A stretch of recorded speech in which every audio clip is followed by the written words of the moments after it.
এই মজার কথা শোনো, মজার কথা, এদিকে তাকাও।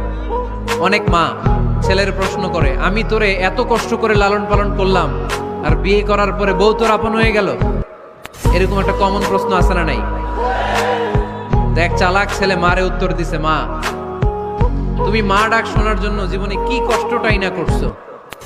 আমারে তুমি 10 মাস 10 দিন পেটে ধারণ করছো, এত বড় বস্তা, খাইতে পারতা না, টয়লেটে যাইতে পারতা না, খালি বমি করতা, ওষুধ খাইতা। 10 মাস পেটে ধারণ করলা, 2 বছর দুধ খাওয়াইলা, আমার পেশাব পায়খানা পরিষ্কার করলা। এরপর 2 বছর বয়সে 3 বছর বয়সে আমার মুখে বোল ফুটলো, তখন আমি তোমারে ডাকতে শুরু করলাম মা মা।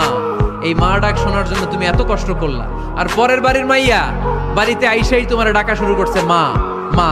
তো যেই লোক তোমারে মা ডাকে, তারে আমি ভালোবাসবো না কেন মা?